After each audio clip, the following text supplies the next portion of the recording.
Bueno, ¿cómo andan? Nos volvemos a encontrar.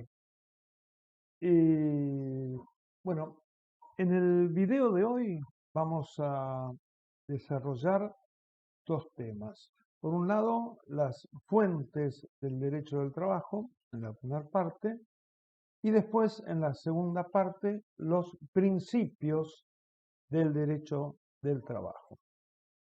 Eh, Cuando hablamos de las fuentes del derecho del trabajo, nos referimos, podríamos definir como que hay dos tipos de fuente del derecho del trabajo. Podríamos hablar de lo que es la fuente material. La fuente material sería una determinada circunstancia histórica, un determinado hecho, ¿m?, que genera la necesidad, o sea, ese hecho novedoso genera la necesidad de desarrollar una norma que le dé un marco jurídico a algo que está sucediendo en la sociedad. La fuente formal del derecho del trabajo es la norma, es la consecuencia de ese hecho, es la consecuencia de la fuente material, es la fuente formal, que es la norma que se dicta. A ver si quisiéramos buscar un ejemplo que es ajeno a nuestra materia, pero bueno, por ahí es más claro. Si pensamos en la legislación con relación a la disolución del matrimonio, al divorcio, vamos a encontrarnos con que hay un hecho que se fue dando en la sociedad y es la ruptura de hecho de los matrimonios. Esto es una circunstancia que se generó en la sociedad. Esa fue la fuente material que determinó en un momento concreto el dictado de una norma por la cual se reguló la disolución del matrimonio. Entonces, la fuente material, un fenómeno social, y la fuente formal es la norma que surge para regular ese fenómeno social. ¿Estamos? Bueno, si quisiéramos enumerar las fuentes del derecho del trabajo, tendríamos como primer elemento, lo que podríamos definir la primer fuente formal del derecho del trabajo, es la Constitución Nacional. Es en la pirámide legislativa, es la norma origen de la nación, la Constitución. Y específicamente, esto ya lo hablamos en la otra clase, en el caso puntual de nuestra Constitución, si bien hubo una Constitución que tenía un sentido social y que realmente en todo su texto estaba embuido el constitucionalismo social, los principios sociales, que fue la Constitución del 49, bueno, pero fue derogada, y entonces, donde se incorpora al texto constitucional nuestra materia, la defensa de los derechos de los trabajadores, de los derechos individuales de los trabajadores, de los derechos colectivos a través de las asociaciones profesionales y de los derechos a la previsión social o a la seguridad social, es en el artículo 14 bis, que, bueno, vale la pena una lectura, al menos para saber lo que debiera ser que fuere, aunque no lo sea. Esto es lo que tenemos en la punta de la pirámide. ¿Qué viene después de la Constitución o en un rango similar a la Constitución? Los tratados internacionales, a los que se les da rango constitucional, que no son todos, pero son, por ejemplo, todos los tratados que se refieren a los derechos humanos. Entonces, tenemos los tratados internacionales con rango constitucional y los demás tratados que, si bien no tienen rango constitucional, sí tienen un rango superior a lo que es la ley local.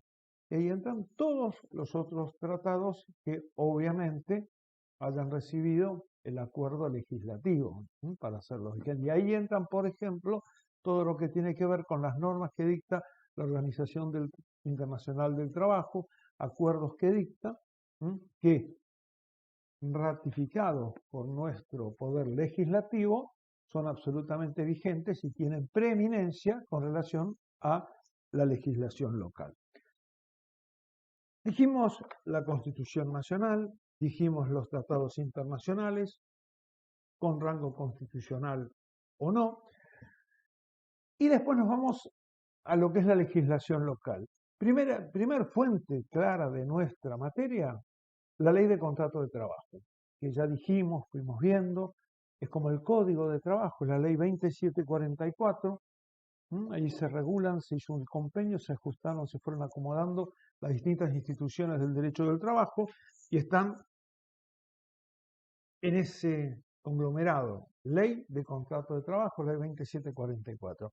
Además de estar esta ley, hay otras leyes que también regulan sobre nuestra materia, que son complementarias de la ley de la ley de riesgo de trabajo. Por ejemplo, la ley que regula todo el régimen de accidentes de trabajo, la ley se denomina Ley de Riesgos de Trabajo, una ley específica de nuestra materia, aunque no está incorporada formalmente a la ley de contrato.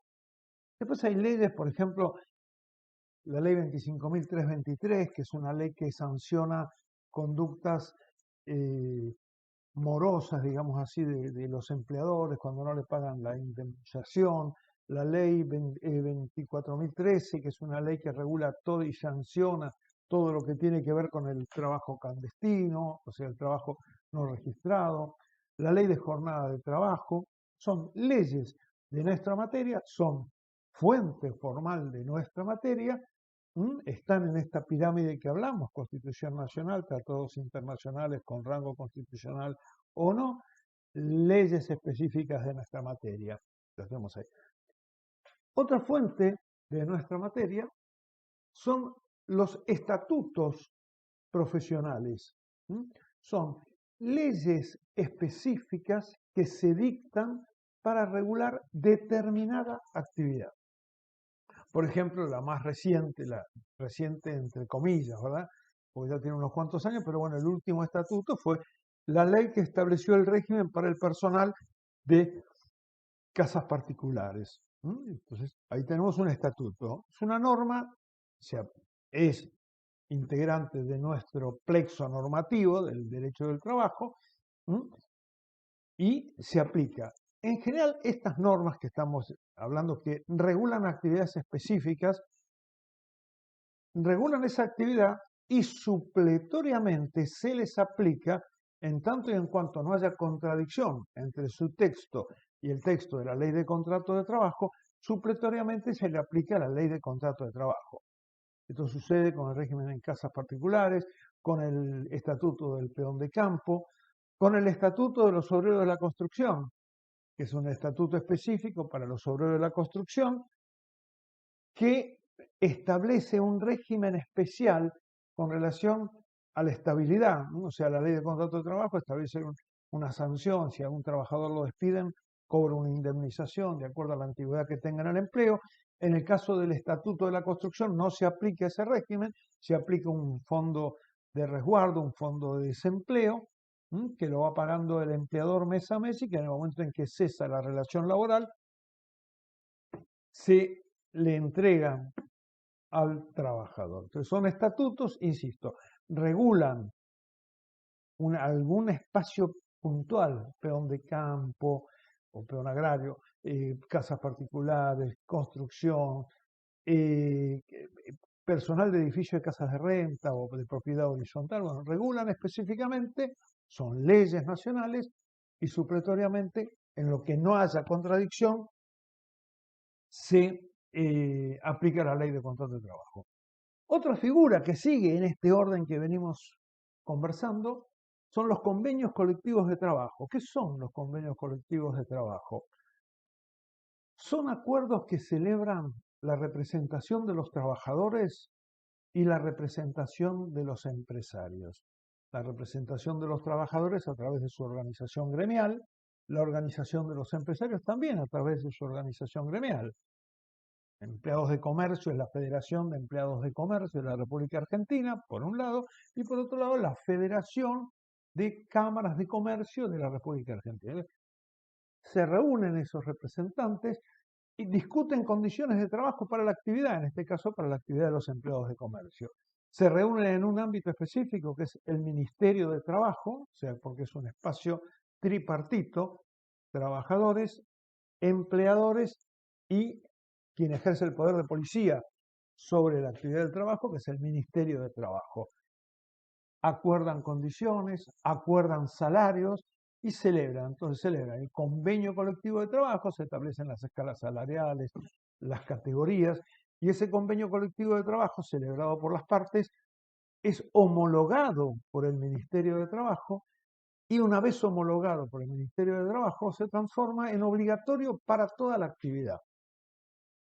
O sea, esté o no esté afiliado el trabajador a su sindicato, al sindicato de empleados de comercio, el convenio colectivo homologado por el Ministerio de Trabajo, ojo que es condición de que esté homologado por el Ministerio de Trabajo, es de aplicación a toda la actividad. De la misma forma los empleadores, ¿no? O sea, si hay un empleador que no está afiliado a la Cámara de Empresarios, no importa, si está homologado, tiene validez. Esos son los convenios colectivos de trabajo.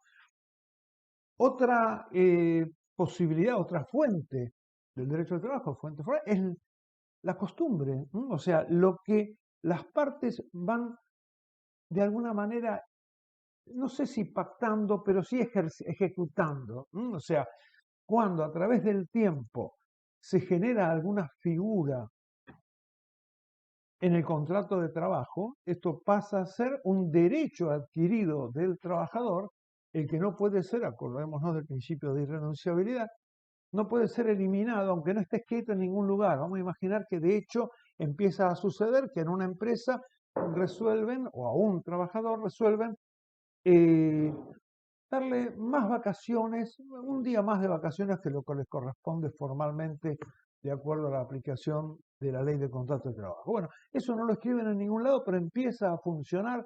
De hecho, bueno, esa costumbre transforma en norma no escrita y derecho adquirido para el trabajador. En este punto, tendríamos que comentar, para cerrar un poquito este espacio, dos conceptos que son de mucha vigencia en nuestra materia. Es lo que podríamos hablar como el orden jerárquico o el orden de prelación. ¿Cómo lo desarrollamos? Orden jerárquico es un orden que se establece, esta pirámide que estábamos conversando recién, en la cual, de acuerdo a la jerarquía de la norma, una estaba arriba y vamos bajando y vamos bajando. Empezamos por la Constitución Nacional, terminamos en las costumbres, en los usos de la costumbre, podemos terminar en el contrato individual, un trabajador y su empleador. Es el orden jerárquico. Bien. Y después, el otro es el orden de prelación. ¿Qué quiere decir esto? Esto es que en nuestra materia no importa la jerarquía de la norma. Siempre que haya una norma que otorgue un mejor derecho al trabajador, esa norma se aplica por sobre cualquier otra norma, aunque fuere de mayor jerarquía. Si volvemos al caso de las vacaciones, si la ley de contrato de trabajo, por ejemplo, para un trabajador que tiene hasta 5 años de antigüedad, establece que las vacaciones anuales son de 14 días corridos. Bien. El estatuto del personal de edificios de casas de rentas establece que son días hábiles, no que son días corridos, son días hábiles. Como esta norma implica una mejora para el trabajador que está cubierto por este estatuto, mejora con relación a lo que establece la ley de contrato de trabajo. Pensemos que la ley de contrato de trabajo está arriba y el convenio colectivo de trabajo, más allá de que es importante, está debajo de la ley. Entonces, en este caso funciona la prelación, no el orden jerárquico, y esa norma que tiene una jerarquía inferior se va para arriba y es la que se aplica. Entonces, siempre, sería lo que denominamos como el principio de prelación. Siempre que una norma, cualquiera fuere su jerarquía, otorgue un mejor derecho al trabajador, se aplica esa norma aun cuando contradiga normas de jerarquía superior. Atención, esto que estamos hablando no es a la inversa. Nunca puede haber una norma inferior que modifique un derecho del trabajador en perjuicio del trabajador, restándole derecho. Entonces, no puede un convenio colectivo, volviendo al caso del convenio colectivo, o un estatuto establecer un régimen de vacaciones menor al que establece la ley de contrato de trabajo. La ley de contrato de trabajo nos establece un piso. Cualquier norma de cualquier jerarquía puede superarlo y es obligatoria, en tanto y en cuanto corresponda o a la actividad o al estatuto o a un convenio individual. Entonces, si el trabajador en un acuerdo de partes pacta que en su contrato de trabajo el aguinaldo es doble, se va a pagar en el mes de junio cuando se paga medio aguinaldo, le van a pagar un aguinaldo completo. Y en el mes de diciembre cuando se paga el otro medio aguinaldo, le van a pagar otro aguinaldo completo. Si un trabajador pacta eso individualmente, no hay ninguna dificultad de que sea una norma inferior, es un acuerdo de partes. Ahora, lo que no puede hacer el trabajador, junto con su empleador, es pactar algo a la baja. No tiene ninguna validez, no tiene ninguna eficacia un acuerdo en las mismas condiciones donde el trabajador renuncia al aguinaldo o reduzca sus vacaciones. No hay ninguna posibilidad. Entonces, porque hay un piso que establece la norma de jerarquía superior. Entonces, esto del orden de prelación, reitero una vez más, funciona en tanto y en cuanto una norma de cualquier tipo, las costumbres, el reglamento interno, el acuerdo, lo que fuere, establece un mejor derecho para el trabajador. Se aplica esa norma de inferior jerarquía, pero de ninguna manera al revés. Nunca se puede a través de una norma inferior reducir en algo los derechos del trabajador. Bien, con esto estaríamos redondeando el tema de las fuentes del derecho del trabajo. Bueno, vamos a hablar ahora en la segunda parte del video de los principios del derecho del trabajo. Empiezo por leerles una definición. Son las reglas inmutables e ideas esenciales sobre las que se sustenta todo el ordenamiento jurídico laboral. Ideas esenciales, reglas inmutables, sobre lo que se asienta el ordenamiento jurídico laboral. Su finalidad es la protección de la dignidad del trabajador en el inicio, en el transcurso y en la extinción del vínculo laboral, durante todo el trayecto. Y en realidad, estos principios lo que intentan fundamentalmente es establecer una relación de equidad entre el trabajador y el empleador, situación de equidad, de igualdad que ya dijimos, venimos reiterando, no se da en la realidad. Entonces estos principios intentan coadyuvar a emparejar esa relación desigual.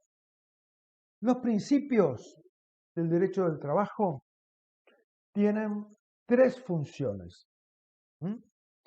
Una función es la función orientadora.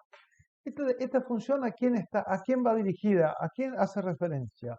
A los legisladores, que son quienes dictan las normas que van a regular el contrato de trabajo. Los legisladores, para dictar esas normas, tienen que buscar en los principios del derecho del trabajo, embeberse de los principios del derecho del trabajo para el dictado de las normas que después van a regularnos. Es una función orientadora para los legisladores. Una segunda función es interpretativa. ¿A quién va dirigida? A los jueces. Viene dirigida a nosotros. ¿Por qué?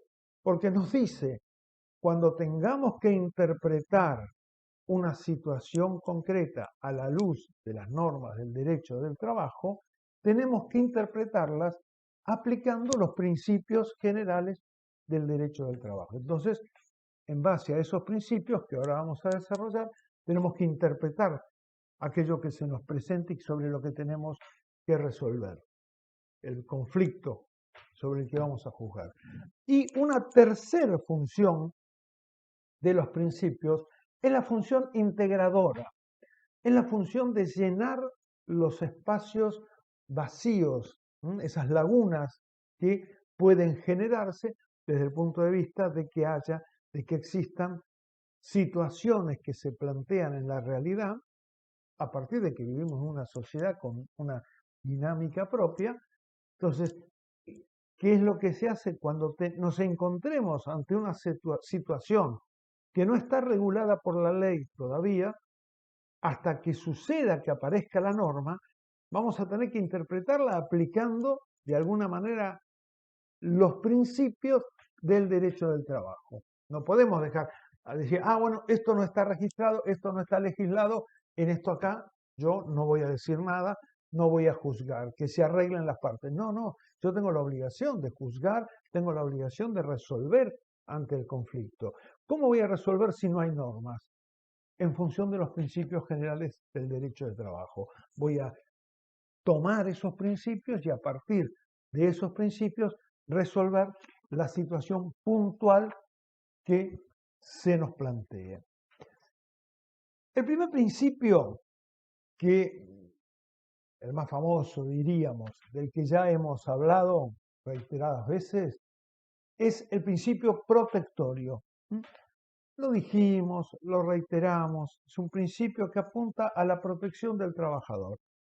El trabajador se lo considera que se encuentra en un estado de, no digamos de indefección total, pero sí en una situación donde es claramente la parte débil de esta relación.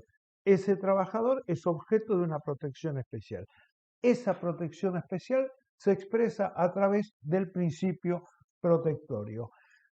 Este principio protectorio podríamos decir que tiene tres aspectos en los cuales se expone, en los cuales queda patentizado. Un primer aspecto es en ese concepto de en caso de duda hay que resolver a favor del trabajador. Vamos a hablar en latín, que es de las pocas cosas que sé, indubio pro operario. O sea, en caso de duda, pro operario. Hay que resolver la duda que se plantea a favor del trabajador. Pero ojo, tiene que haber una situación de duda, no podemos decir, y no sé, sí, no, porque nos parece, no.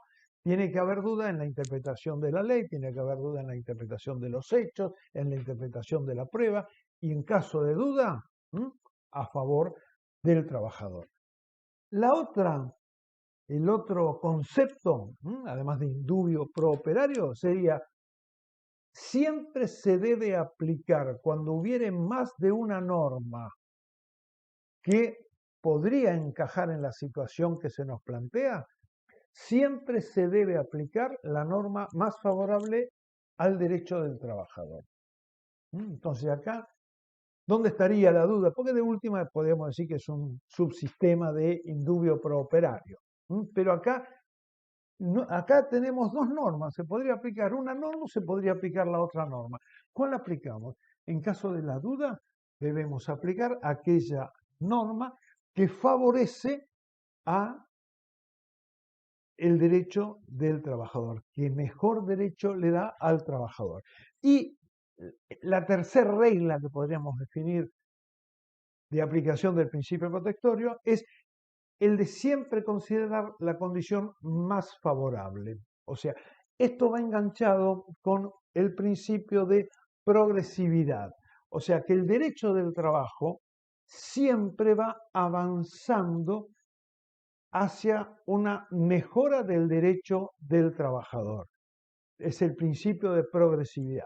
En ese marco, siempre debe estarse a la condición más favorable, que siempre va a ser a partir de la aplicación del principio de progresividad la que le convenga al trabajador. Entonces, siempre a favor de la condición más favorable. No se puede ir para atrás, no se puede retrotraer. Principio de progresividad. Ahí está lo que sería el primer principio, el principio protectorio. El otro principio, que vienen todos de alguna manera vinculados, es el principio de irrenunciabilidad. También ya hablamos de esto. Es la irrenunciabilidad en el derecho del trabajo porque está en juego el orden público laboral. Entonces, el trabajador no puede disponer de sus derechos, no puede decidir renunciar a un derecho. Es irrenunciable. Sin embargo, la misma ley establece algunas situaciones, algunos mecanismos donde se da, de hecho, la renuncia del trabajador. Primera situación es la institución de la prescripción. El crédito laboral prescribe a los 2 años. El plazo de prescripción de los créditos laborales es de 2 años. 2 años a partir del momento en que se devengó, a partir del momento en que se hace exigible. Vamos a imaginar, si lo que tengo que reclamar es la indemnización por despido, tengo un plazo de 2 años a partir del momento en que me despiden. Si lo que tengo que reclamar son salarios que me están adeudando porque no me pagaban horas extras, el plazo de 2 años corre a partir de cada mes. O sea, supongamos estamos de hoy a 2 años para atrás, podemos reclamar horas extras que no me han pagado, pero no puedo reclamar las horas extras de hace 28 meses. Está prescripto. Entonces, primera excepción al principio de irrenunciabilidad, la institución de la prescripción. La segunda posibilidad es lo que se denomina la caducidad del derecho. Cuando un derecho que tiene el trabajador, la norma establece que al cumplirse determinadas condiciones, caduca. La misma ley de contrato de trabajo lo establece. Casos concretos. La suspensión. Cuando un trabajador es suspendido por una causa disciplinaria, obviamente el empleador tiene que notificar, lo suspende a usted por tantos días por haber incurrido en tal conducta, por reiterada falta, qué sé yo. Si el trabajador dentro de los 30 días no impugna esa suspensión, la causa de la suspensión, pierde el derecho a reclamarla. O sea, obviamente después para reclamarla va a tener que el empleador demostrar que efectivamente faltó sin aviso y está bien suspendido, y si prueba que faltó sin aviso, listo, la suspensión estará bien hecha. Pero si no prueba eso, la suspensión queda sin efecto y el trabajador tiene derecho a reclamar el salario que le quieren evitar pagar. Bien, ese derecho caduca por ley si dentro de los 30 días el trabajador no rechaza la suspensión. Otra figura de la caducidad está vinculada a las vacaciones. La ley de contrato de trabajo establece un mecanismo a través del cual el trabajador al que no se le otorgan las vacaciones, porque la fecha de las vacaciones, de acuerdo a la ley, la fija el empleador. En qué momento se puede el trabajador tomar vacaciones es el empleador quien lo decide. Dentro de un marco, dentro de un periodo, después cuando hablemos de las vacaciones lo vamos a ver. Bueno, pero lo concreto es que si el trabajador, el empleador no le da las vacaciones, el trabajador tiene un plazo para intimar y tomarse per se las vacaciones, es decir, me voy a tomar las vacaciones que usted no me notificó a partir de tal día. Pero si vencido un determinado plazo que establece la ley, que ya vamos a ver, el trabajador no manda esa intimación y se toma las vacaciones, pierde las vacaciones. Caduca el derecho. Yo supongamos que Hoy quiero reclamar las vacaciones de los últimos 2 años que no me las pagaron. Quiero reclamar el salario de esas vacaciones. No lo puedo reclamar. No puedo reclamar el salario. Tengo que reclamar que me otorguen las vacaciones. Las únicas vacaciones que puedo reclamar son las de, supongamos que hoy terminare el contrato de trabajo, bueno, las que proporcionalmente me corresponden por el tiempo que trabajé ahora, este último periodo. Pero no puedo reclamar las anteriores. Caduca el derecho. Entonces, otra excepción, insisto, al principio de irrenunciabilidad es la institución, la figura de la caducidad que la ley de contrato de trabajo incluye en casos concretos, puntuales, como la impugnación de la suspensión y las vacaciones.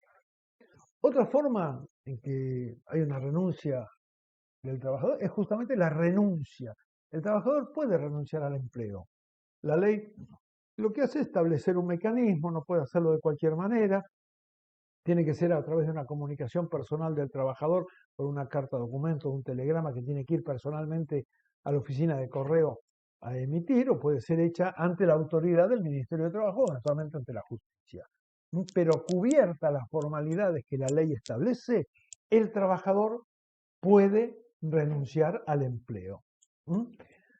Otra forma de renunciar son las conciliaciones, o sea, el acuerdo conciliatorio en el marco de un reclamo es una renuncia, pero esto ya lo hemos dicho, lo reitero, no es una renuncia de cualquier manera. Si hay una conciliación, va a estar el trabajador haciendo su reclamo, va a estar el empleador, llegan a un acuerdo y tiene que estar el juez homologándolo, revisando el acuerdo y llegando a la convicción de que ese acuerdo es una justa composición de derecho. Si esto no es así, no se homologa, no hay acuerdo. ¿Estamos? Bueno, estas serían brevemente las excepciones al principio de irrenunciabilidad.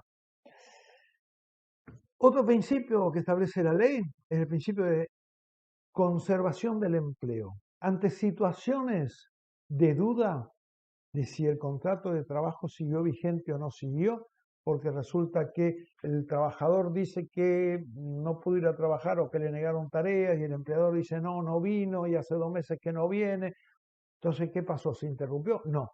La ley dice, siempre se va a estar a la continuidad del contrato de trabajo. Para resolver que hubo una interrupción o que se cesó el contrato de trabajo, tiene que haber prueba muy puntual. Si no la hay, en caso de una situación de duda, siempre se está a favor de la continuidad del contrato de trabajo. ¿Vamos? Entonces vimos principio protectorio, irrenunciabilidad, continuidad del empleo, del trabajo. Y acá tenemos un principio también muy importante, y es el principio de primacía de la realidad, un principio muy, muy, muy específico, puntual de nuestra materia. ¿Qué quiere decir? Un principio de primacía de la realidad. Que ante una situación de conflicto donde lo formal indique algo y la realidad vaya por otro carril y esté indicando otra cosa, tiene primacía la realidad. Bien, ejemplo. Vamos a imaginar un empleador que tiene un dependiente, un empleado administrativo, le hace los recibos de sueldo perfecto, tiene el libro del artículo 52 impecable, hace los aportes previsionales todos los meses. Realmente hermosa la prolijidad de ese empleador. Pero que resulta que en el recibo de sueldo dice que el trabajador desarrolla tareas media jornada, 4 horas por día. En ese marco todo bien, porque está todo muy, muy, muy bien. Bárbaro. Ahora, ¿qué sucede? El trabajador demuestra, por ejemplo, a través de testigos, que es mentira, que no trabaja 4 horas, que trabaja 8 horas, que trabaja jornada completa, que eso es un dibujo que hace el empleador desde lo formal para ahorrarse unos pesos, pero que en realidad él es trabajador de jornada completa. Y lo demuestra. Ante esas dos realidades, formalidad, realidad, ¿qué prima? La realidad. Entonces se cae esa formalidad, desestimamos esa formalidad y vamos a resolver el conflicto y vamos a dictar una sentencia haciendo primar la realidad. ¿Mm? Para que tengamos, o sea, para que veamos clarito, porque este es un principio muy específico de nuestra materia. Si esto estuviéramos hablándolo en el derecho comercial, ¿m? El derecho comercial es un derecho formal, ritual. Entonces, si tenemos un instrumento, un pagaré, un cheque, prevalece a todo. O sea, no, si vamos a decir, no, en realidad ese cheque es de mentira, porque yo lo firmé, pero ni me di cuenta, o no sé qué. No, no podemos decir eso. Prevalece el cheque, prevalece la formalidad, por más que vaya yo con un desfile de 35 testigos a querer demostrar que lo firmé, pero no lo quería firmar, lo que fuere, nada, prevalece esa formalidad. En nuestra materia, en el derecho del trabajo, es al revés. Prima la realidad. Con cualquier medio de prueba demuestro que esa formalidad es falaz, no refleja la realidad, se cae, queda desestimada. Eso es muy importante porque en general sucede en los juicios laborales que nos encontramos ante, si nos encontramos con un empleador desprolijo, no hay problema porque entonces ahí se invierte la carga de la prueba, al no haber registros contables se presume que es cierto lo que dice el trabajador y entonces la prueba la tendrá que hacer el empleador. Pero ante un empleador prolijo tenemos que hacer caer esa, si es que es realmente una falsedad, la tenemos que hacer caer y la podemos hacer caer, en general se hace caer a través de testimonios de compañeros de trabajo, donde van a demostrar o que es mentira, que no cobra lo que figura en los recibos, sino que cobra más pero sin registrar, o que ingresó en un momento anterior a aquel que dicen los libros contables, o que trabajaba jornada completa y no media jornada, como lo pretenden hacer ver a través de esa formalidad. Entonces, principio de primacía de la realidad. Y un último principio que nos interesa es el principio de gratuidad. El trabajador acciona y tiene la protección de un principio de gratuidad, que se expresa antes de iniciar un juicio.